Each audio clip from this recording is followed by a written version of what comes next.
Hello বন্ধুরা, কেমন আছো সবাই? রায় কাহিনীর নতুন একটা ব্লগে সবাইকে ওয়েলকাম। এখন বাজে 9:35। আমি চলে এলাম নতুন একটা ব্লগ নিয়ে এবং বেশ দেরি করে। মা করছে পুজো, বাবি বসেছে পড়তে। আজকে বাবি সকালের পড়াটা ছুটি ছিল, স্যারের ভোটের ডিউটি, আর সেজন্য একটু দেরি করে ম্যাডাম ঘুম থেকে উঠেছেন। কটায় বলে দাও? 8:30 ঘুম থেকে উঠেছে আজকে। এবার আমি চললাম স্নান করতে, এসে জলখাবার দেবো। ঠিক আছে? মাসি ভাজছে বাটা মাছ, ডিম সেদ্ধ হয়ে গেছে, ডিমের ঝোল হবে। মা স্নান করে চলে এসছে, জলখাবার রেডি হচ্ছে। তোমার বাবার জন্য হবে কড়া টোস্ট। রেডি? হ্যাঁ, এই যে কড়া টোস্ট। হ্যাঁ, এখানে আমাদেরটা, এটা আমাদের নরম টোস্ট। চলে এসেছি আমি খেতে। আমাদের দিকে তো বৃষ্টি ফিষ্টি হলো না, কিন্তু কালকে ওয়েদারটা ভালো ছিল। আমাদের আর বৃষ্টি হলো না। আমাদের আর বৃষ্টি হলো না, কিন্তু সকাল থেকে আবার দেখেছি কালকের ওয়েদারটা ঠান্ডা ঠান্ডা, অন্যদিকে বৃষ্টির জন্য ছিল। আজকে আবার গরম। আজকে আবার দেখেছি সব জায়গাতেই বোধহয় তাই। কালকের দিনটাই স্বস্তি দিয়েছিল একটুখানি। আমরা সাথে পেয়ে গেছি টুবানকে। ইমা পালাচ্ছিস কেন? কি খাচ্ছিস? ব্রেডটা ওর খুব একটা পছন্দের জিনিস না, কারণ এটা তো রেগুলারই খেতে হয়। এটা খুব একটা পছন্দের তালিকায় পড়ে। হেলদি জিনিস পছন্দ হয় না, তাই না বাবা? ওই যে ব্রেকফাস্টের মেনুটা দিয়েছিল সে অনুযায়ী হলে একদিন সপ্তাহে ওর জন্য ঠিক আছে, তাই তো বাবা?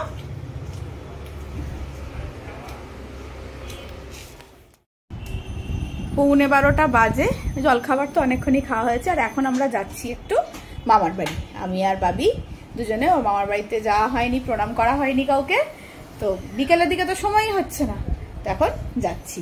চলো মা, চলো। আমরা বেরিয়ে পড়েছি। বাবি নিয়েছে ছাতা। বাবি ছাতাটা আবার কি দেখাই, সেই ছোটবেলাকার বারবি ছাতা। ছোটবেলা তোর সার একসঙ্গে কেনা, মনে আছে দার্জিলিং বেড়াতে গিয়ে? হ্যাঁ, তার বাবি ধরেছে খুব সুন্দর। না, আমাকে এমনি করে যেতে হচ্ছে, মানে টাকাং টাকাং করে মাথায় একটা করে পড়ছে টোকা। ছাতা ধরতে পারি, খুব ভালো। আমরা চলে এসেছি মামার বাড়ি। আগে যাব বড় মামার কাছে। ছাতা বন্ধ করে নাও। কর, বন্ধ কর। পেরেছি। হ্যাঁ চলো। বড় মাসি আছে একদম। তুমি ভালো আছো? হ্যাঁ, ভালো আছি। বড় মামি কই? একদম একদম সুইটি সুইটি। বড় মাসি কোথায়? তুমি কোথা থেকে আয় আয় করছো? রিমি? হ্যাঁ এটাই তো ন্যাচারাল। রিমি কই? রিমি কি করছো? কাম করবে না মানে সে কি কথা? না না না না না,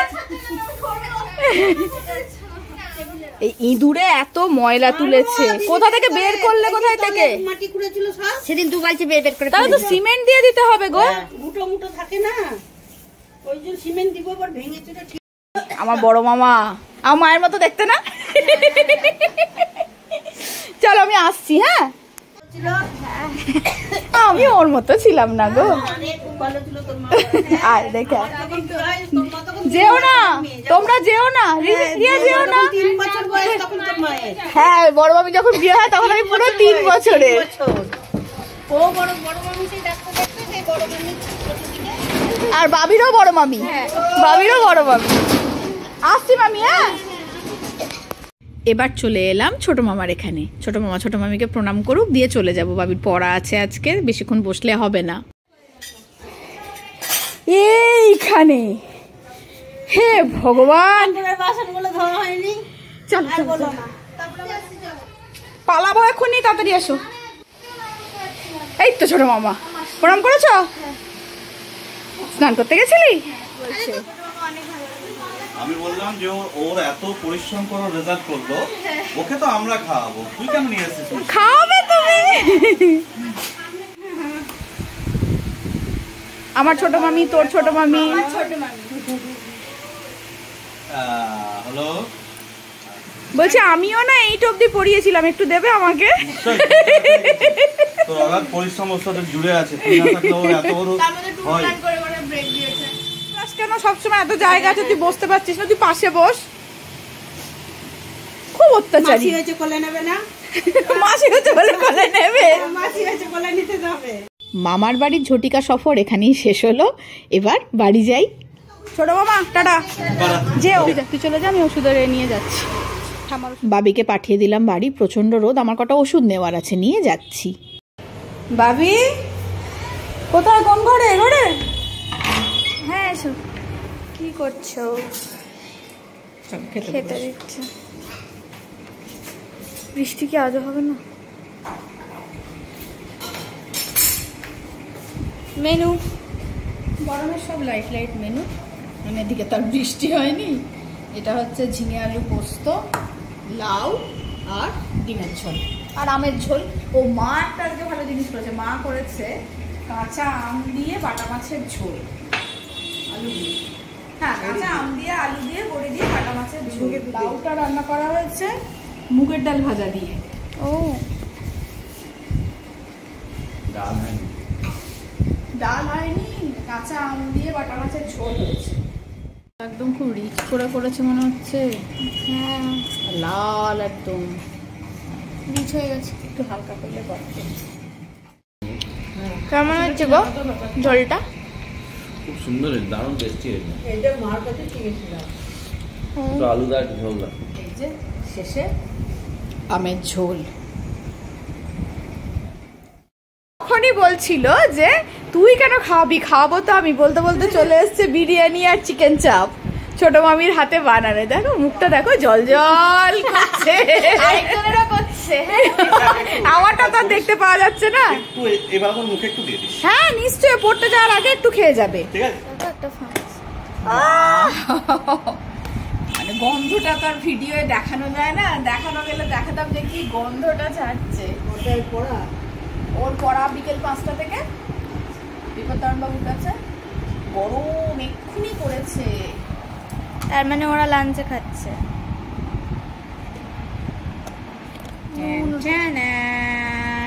ওই এমনিতেও দিতই। মা এবার এগুলো ঢেলে ফেললো। হ্যাঁ সব কৌটোর মধ্যে আছে তো। ছোট মামি এক্ষুনি ফোন করেছিল, দিদি মানে এক্ষুনি রান্নাটা করেছে, বলছে একদম গরম খাবারটা কৌটোর মধ্যে। আর এক্ষুনি তো আমরা কেউ খাচ্ছি না, আমাদের তো দুপুরের খাবার খাওয়া হয়ে গেছে। ওই জন্যই বললো ঢেলে তুমি একটু ঝুড়ি চাপা দিয়ে রাখো, গরমটা তো একই আছে না, এই জন্য বিরিয়ানিটার মধ্যে ঢাললাম। এটা কি দেখতে সুন্দর হয়েছে দেখো। হ্যাঁ। দেখতে মানে আমি 1 চামচ লোক সামলাতে না পেরে 1 চামচ খেয়েছি, খেতেও একদম দারুণ হয়েছে। চাপটাও, চিকেন চাপটাও খুব ভালো হয়েছে। চলো বেজে গেল দেখতে দেখতে। মাসি এসে যাবে, কিন্তু মাসির আজকে ছুটি। মাসি এসে শুনেই খুশি হয়ে যাবে। ছুটি কেন? কারণ আজকে হচ্ছে অমাবস্যা, সামনের মন্দির থেকে প্রসাদ আর আজকে রুটি করতে হবে না। কি মজা। আর বাবান টুবানের পরীক্ষা চলছে, জোর কদমে চলছে পড়াশোনা। একবার করে আসছে, হাই করে চলে যাচ্ছে, একবার আধবার করে ওদের দেখা মিলছে, মন দিয়ে পড়াশোনা করছে। পরীক্ষাটা হয়ে যাক, তারপর আবার পুরো দমে থাকবে। আর ওরা আস্তে আস্তে বড় হচ্ছে, পড়াশোনার চাপ আস্তে আস্তে বাড়বে। বাড়িতে একজন টিচার পড়াতে আসছেন, তার হোমওয়ার্ক থাকছে, পড়ার চাপটা বাড়ছে, স্বাভাবিক ব্যাপার। এখন বাজে 3:45, বোঝা যাচ্ছে? হ্যাঁ যাচ্ছে।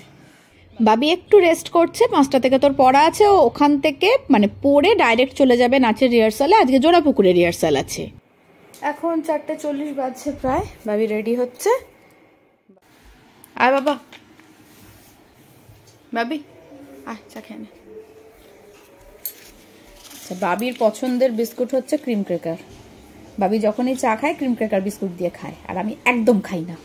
আমার ভালো লাগে মেরি বা থিন অ্যারারুট, টোস্টও ভালো লাগে, কিন্তু বাবির একবারে বাধা ধরা ক্রিম ক্র্যাকার। এবার আমি রেডি হচ্ছি। এখন বাজে 6:15।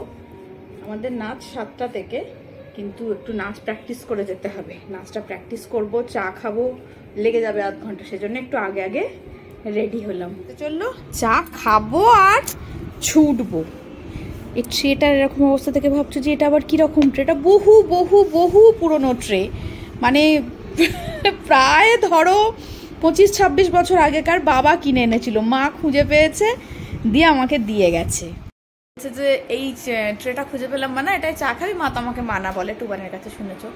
বললাম না যে এই ট্রেটা তো ট্রে না, এটা আমার বাবার হাতে কেটে, এর সঙ্গে আলাদাই ইমোশন জড়িয়ে। এটা চা খেতে আমার মানে আলাদাই ভালো লাগছে। এই এরকম ওপরটা একটু খারাপ হয়ে গেছে, তাতে কিছু যায় আসে না। আমার বাবার হাতে কেনা জিনিস, এতে চা খেতে আলাদাই ভালো লাগা। এদিকে আসো, তোমার পড়া হলো? আচ্ছা, আমি নাচের রিহার্সালে যাচ্ছি, নাচের রিহার্সাল থেকে আসি, তারপর আমরা অনেক খেলা করব, ঠিক আছে? এটা হাম্পা দিয়ে দাও, সোনা ছেলে। আলো আর শ্রেয়া ফাঁড়ির মোড়েই ওয়েট করছিল, এখান থেকে টুকটুক ধরবো। আর এদিকে পপিও চলে এসেছে, আমরা সবাই একদম টাইমলি চলে এসেছি। নবমিতা বারবার বলেছিল সবাইকে টাইমলি আসতে, না হলে রিহার্সাল শুরু করতে দেরি হয়ে যাবে। বাবিও চলে এসেছে একদম সময় মতো, আর আমাদের রিহার্সাল হয়ে গেছে, আমাদের নাচ হয়ে গেছে। এবার বাবিদের রিহার্সালও শুরু হয়ে গেছে, বাইরে ওদেরটাই চলছে। আর এই সময় আমরা এত ব্যস্ত থাকি, প্রোগ্রামটা হয়ে যাওয়ার পর কেমন একটা খালি খালি লাগে। আজকের মতো ছুটি ছুটি। শ্রেয়া কই? এরা প্রথমবার একসঙ্গে চারজন এক স্কুলে পড়বে এতদিনের বন্ধুত্বে। হ্যাঁ, এরা 4 বন্ধু একই স্কুলে ভর্তি হয়েছে। বাবির প্রচন্ড খিদে পেয়েছিল, বাবিকে এখন আমি বিরিয়ানিটা দিয়ে দিলাম। দারুণ হয়েছে, দারুণই হয়, ঠিক কথা। তো ডিনার হয়ে গেল প্রায় 9টা বাজে মানে। ঠিক আছে, আর আমি এখনো চেঞ্জ করিনি, বাবি চলে গেল ওই ঘরে পড়তে। আচ্ছা দিশা, তুমি জানতে চেয়েছিলে যে দিদি তোমার নাচের জার্নিটা শুরু হলো কিভাবে। ভাবছো দিদি ভুলে গেছে, আমার প্রশ্নটার জবাব দিল না। না, আমি বলেছিলাম না আমি তোমাকে ঠিক শেয়ার করব যে কিভাবে শুরু হয়েছিল। অবশ্যই শেয়ার করব। তোমরা অনেকেই জানো, আবার অনেকেই জানো না। সেটা হচ্ছে আমি কিন্তু হাওড়ার মেয়ে। আমার স্কুল কলেজ সব কিছু হাওড়াতেই আমার বড় হয়ে ওঠা। তো প্রথম নাচ আমার হাওড়াতেই শেখা। আমার যখন 3 বছর বয়স তখন আমাকে মা নাচের স্কুলে ভর্তি করে। সেই নাচের স্কুলের নাম ছিল ঐকতান, মনসাতলায় ছিল। তো প্রথমের দিকে নাকি আমি নাচ একদমই করতাম না, আমি বসে বসে দেখতাম। আমি দেখতে দেখতে একদিন ছন্দে পা মেলাতে মেলাতে নাচটা শুরু। তারপর আমি নাচ শিখেছি। কার কাছে বলবো, তোমরা অনেকেই হয়তো বিশ্বাস করবো, হ্যাঁ দিদি একটা গল্প দিয়ে দিল। মোটেই না। তো মোটেই হ্যাঁ ব্যাপারটা তোমরা মানে যারা আমাকে চেনে তারা জানে যে আমি একদম সত্যি কথাই বলছি। আমার নৃত্যগুরু হচ্ছেন অপরাজিতা আঢ্য। হ্যাঁ, সেই বিখ্যাত অপরাজিতা আঢ্য, আমি তারই ছাত্রী। আমি অপরাজিতা আঢ্যর কাছেই নাচ শিখেছি। অপরাজিতা আঢ্য মানে আমরা তো দিদিমণি বলতাম। তো দিদিমণির বাড়ি ছিল হাওড়াতেই। তো আমাদের বাড়ির কাছেই সূর্যকিরণ সংঘ বলে একটি ক্লাব ছিল, সেখানে নাচ শেখাতে আসতেন। ওখানে ওনার নাচের স্কুল ছিল, আমি ওখানেই নাচ শিখেছি। আমি যেটুকু নাচ জানি, যেটুকু নাচ তোমরা দেখতে পাও, এত প্রশংসা করো দিদি তোমার নাচ খুব ভালো লাগে, সেটুকু হাতে ধরে আমাকে শিখিয়েছেন দিদিমণি অপরাজিতা আঢ্য। তো ভালোই চলছিল ক্লাস, কিন্তু যখন একটু একটু করে সিরিয়ালের জগতে প্রবেশ করতে শুরু করলেন তখন উনি একটু ব্যস্ত হয়ে যেতে লাগলেন। তখন ওই নাচের স্কুলটা ওনার পক্ষে কন্টিনিউ করা সম্ভব হলো না। তখন ঠিক হলো যে আমরা বাড়ি গিয়ে শিখবো। কিছু স্টুডেন্ট ঠিক হলো যে আমরা বাড়িতে যাব। ওনার বাড়ি ছিল বৃন্দাবন মল্লিক লেনে। তো আমরা যেতাম। এবার বাড়িটা কিন্তু অনেকটা দূরে, অনেকটা মানে অনেকটা, রিক্সা ভাড়াও প্রচুর টাকা লাগতো। তো যেতাম, তাও যেতাম, কিন্তু ওটাও না বেশি দিন কন্টিনিউ করা সম্ভব হলো না, অনেকটা দূর। তো একটা সময় গিয়ে নাচটা ওখানে শিখতে যাওয়াটা বন্ধ হয়ে গেল। দিদিমণিও বুঝতে পারলেন ব্যাপারটা, আর তখন উনিও আস্তে আস্তে আরও ব্যস্ত হচ্ছেন, নতুন নতুন সিরিয়াল। তো ওইখানে ছেদ পড়লো। তবে 5th ইয়ার অবধি পরীক্ষা দিয়েছি রবীন্দ্র নৃত্যের, আর আমি শিখেছি ভরতনাট্যম। দিদিমণির কাছেই শিখেছি। আর আমি ঐকতানে শিখতাম কত্থক। তবে ঐকতানে আমি বেশি দিন শিখিনি, আমার বেশিরভাগ সিংহভাগ নাচ শেখাটা হচ্ছে দিদিমণির কাছে। তারপর আমি নাচটা কন্টিনিউ করেছি, আমি বিভিন্ন অনুষ্ঠান করতাম। আর আগে তোমরা সকলেই জানো, আগে রবীন্দ্র জয়ন্তী বলো, রবীন্দ্র নজরুল সন্ধ্যা, পাড়ায় পাড়ায় মোড়ে মোড়ে প্যান্ডেল করে, তারপরে খোলা মঞ্চে, এরকম অনুষ্ঠান তো প্রচুর করেছি, প্রচুর। আমি একটা সংস্থার সঙ্গেও যুক্ত ছিলাম, মধ্য বেলগাছিয়া ইউথ কোয়ার। সেটা নাচ গান আর নাটকের সংস্থা ছিল। সেই সংস্থার হয়ে আমি বিয়ের 1 মাস আগেও প্রোগ্রাম করেছি। তারপর বিয়ের পরে নাচটা বন্ধ হয়ে যায়। প্রথমত তো একটা নতুন জায়গা, হট করে নাচটা আর শুরু করা যায়নি। তারপরে বাবির যখন 5 বছর বয়স, তারপরে আর মাঝখানে আর কোনো নাচের কোনো গল্প ছিল না। তখন একটা অনুষ্ঠান ছিল হিয়ার তখন 3 বছর, হিয়াকে ভর্তি করা হয়েছিল নাচের স্কুলে। হিয়াও তখন নবমিতার কাছেই নাচ শিখতো। তো হিয়ার একটা নাচের অনুষ্ঠান দেখতে গিয়ে বুলবুল পাখি ময়না টিয়ে ওই গানটার সঙ্গে নাচবে, খুব সুন্দর সাজিয়ে দিয়েছিল ওকে। ওই দেখে বাবির খুব ইচ্ছে হলো নাচ করবে, ওরকম সাজবে। বাবি তো ছোটো থেকে খুব সাজুনি ছিল। আমি তখন সৌভিককে বললাম যে আমি তাহলে এরকম ভর্তি করবো। বললো আমি নবমিতার সঙ্গে তোমাকে কথা বলিয়ে দেবো, নবমিতা আমার সঙ্গে খুব ভালো সম্পর্ক। নবমিতা নিয়মিত মিষ্টি নিতে আসতো, একদিন মিষ্টি নিতে এসেছিলো, তো সৌভিক আমাকে ডাকলো, আমি গিয়ে কথা বললাম, মেয়েকে ভর্তি করবো। বললো হ্যাঁ হ্যাঁ হ্যাঁ কোনো অসুবিধা নেই, ভর্তি করে দিও। তখন হট করে সৌভিক বললো, মানে একদম আনএক্সপেক্টেড, সৌভিক ওটা বলবে আমি ভাবতেও পারিনি, বলছে আমার বউ কিন্তু খুব ভালো নাচ জানে। বলছে হ্যাঁ খুব ভালো কথা, আমার যখনই মেয়ে কম পড়বে নাচে আমি তোমার বউকে নিয়ে নেবো, ও নাচ করবে। আমি ভাবলাম আর কি মেরেই বলেছে, ওটা অত সিরিয়াসলি আমি নিইনি। তারপর বাবিকে নাচে ভর্তি করলাম, ওখানে তো শ্বেতা, তারপরে আলো, কবিতা, ওদের সঙ্গে পরিচয় হলো, একটা নতুন জগৎ খুলে গেল আমার কাছে, আমার বন্ধু পেলাম আমি আর কি। তো ভালোই চলছিল। দিয়ে সেই বছর 1 বছর বাবির নাচ করা হয়ে গেল। পরের বছর যে অ্যানুয়াল প্রোগ্রাম, তখন নবমিতা আমাকে ফট করে বলছে শোনো তোমাকে কিন্তু একটা নাচ করতে হবে, হ্যাঁ তোমাকে একটা আমি নাচে রেখেছি। মানে আমি নাচ, আমি তো নাচ ছেড়ে দিয়েছি, আমি তো অনেকদিন নাচ করি না। বলছে ছেড়ে দিয়েছি বলে কিছু হয় না, মা তোমাকে নাচ শিখিয়েছেন এত ভালোবেসে, তুমি নাচ শিখেছো, শিখে আবার কেউ ভুলে গেছি ছেড়ে দিয়েছি, এসব কিছু হয়? এসব কিছু হয় না, ছেড়ে দিয়েছি আবার কি, শুরু করো আবার নতুন করে, তুমি নাচটা করছো ব্যাস। ও তো বলে দিল। এবার বাড়িতে আমি জানি আমার শ্বশুরবাড়ির লোকজন কেমন, খুব ভালো করে জানি, আমি জানতাম সাপোর্ট পাবো। তাহলেও একবার এসে বললাম যে এরকম জানো তো বলছে নবমিতা নাচ করতে, ওদের পারমিশন তো একটা দরকার। ওরে বাপরে, সবাই তো একবারে হই হই করে উঠলো, তাই তুই নাচ করবি, বা বাবা খুব ভালো খুব ভালো, তাই এই দেখ টুটুন। মানে কি বলবো, মনে হচ্ছে সেদিনই বোধহয় আমার ফাংশন, মা, সেজমা, বাবা, সবাই, দিদি, তারপরে তোমার সবার সাপোর্ট পেয়ে গিয়ে তো মানে আমি তখন উঠছি। আর তারপর রিহার্সাল শুরু হলো। প্রথম দিন নাচ করে গা হাত পায়ের ব্যথা, আমি আর উঠতেই পারছি না। আমি ভাবছি আমার এই অবস্থা হলো, কিন্তু সেটাই স্বাভাবিক, প্রথম দিন নাচ করে এত বছর পর প্রচণ্ড গা হাত পায়ে ব্যথা। রিহার্সাল শুরু হলো। প্রথম যেদিন অনুষ্ঠান, সেদিনকে সবাই নাচ দেখতে গেছে, মা, সেজমা, আমার মা, দিদি, সোনু, পুপা, শুধু 2 বাবা যেতে পারেনি। দুজনেই বলে রেখেছিল ছবি তুলে আনবে, ভিডিও করে আনবে, বৌমা তুমি সাজগোজটা অমনি করে রেখেই আসবে, তোমাকে দেখবো কেমন লাগে। হ্যাঁ ভাবো, মানে সত্যি কথা, একটা কথা তোমাদেরকে অবশ্যই আমাকে স্বীকার করতে হবে, সেটা হচ্ছে যে হাজব্যান্ডের সাপোর্ট থাকাটা তো মানে সত্যি খুব ইম্পর্টেন্ট, কিন্তু তার সঙ্গে যদি শ্বশুরবাড়ির সবাই এরকম সাপোর্ট করে। দেখো আমি যদি করব মনে করি, আমি দৃঢ়চেতা হয়ে যে না আমি এটা করব, আমি সবার বিরুদ্ধে গিয়েও করব, সেটা করাই যায়। কিন্তু এই যে আমি করব আর সবাই যদি পাশ থেকে বলে হ্যাঁ তুই করবি, কেন করবি না, এই সাপোর্টটা পেলে কাজটা কতটা সহজ, কতটা ইজি, কতটা মসৃণ হয়ে যায় না পথ চলাটা। তো সেই সাপোর্টটা আমি প্রথম দিন থেকে পেয়েছি এবং আজও পাই। যখন তখন রিহার্সালে মা আসছি, 2-3 ঘন্টা হয়তো আমি বাড়ি নেই, কোনোদিন আজ পর্যন্ত আমাকে এই প্রশ্নটা শুনতে হয়নি, ও বাবা এখন আবার তো রিহার্সাল, কখন ফিরবি, এখন রিহার্সাল করতে চললি, এরকম প্রশ্নের সম্মুখীন আমি কখনো কোনোদিন হইনি। আর আমার দ্বিতীয়বার যে নাচ শুরু করাটা, সেটার জন্য এবং একমাত্র নবমিতাই মানে কি বলবো সূত্রধর। নবমিতা না থাকলে আমার এই দ্বিতীয় ইনিংসটা শুরু করা কোনো দিন সম্ভব হতো না। নবমিতা হাত ধরে টেনে আমাকে নাচের জগতে ফিরিয়ে এনেছে, নবমিতা না থাকলে এটা হতো না। একদম এক বাক্যে স্বীকার করছি, নবমিতা না থাকলে কোনো দিন আমি দ্বিতীয়বার নাচের জগতে প্রবেশ করতে পারতাম না।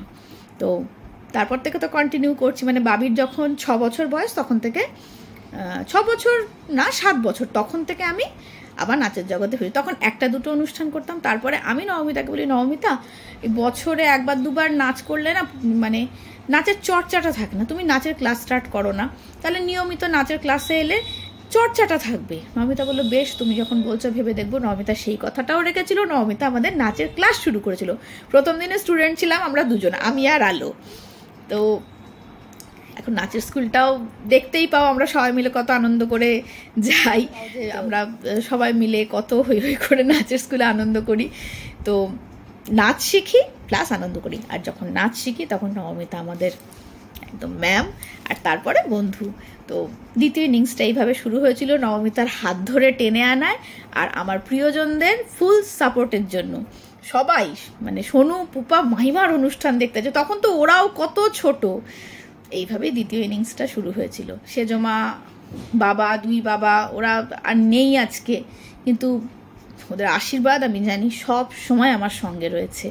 কথায় কথায় ব্লগটা অনেক বড় হয়ে গেল, তো ওই নিজের কথা বলতে বসলে ব্লগ বড়ই হয়ে যায়। তো ব্লগটা এবার এখানে শেষ করি। আর এখন বাজছেও প্রায় 9:30। এবার আর কি 10:30টার দিকে প্রসাদ আসবে, প্রসাদ খাবো, খিচুড়ি, 5 তরকারি বা আলুর দম, চাটনি, পায়েস খেয়ে দে একটু ছাদে ঘুরবো, ঘুরে ঘুমিয়ে পড়বো। আবার সকালবেলা নতুন ব্লগে শুরু হবে। তাহলে ব্লগটা এখানেই শেষ করি। আমার নাচের জার্নির গল্পটা শেয়ার করলাম, কেমন লাগলো অবশ্যই জানিও। আর দেখা হচ্ছে পরের একটা নতুন ব্লগে। ততক্ষণের জন্য টাটা।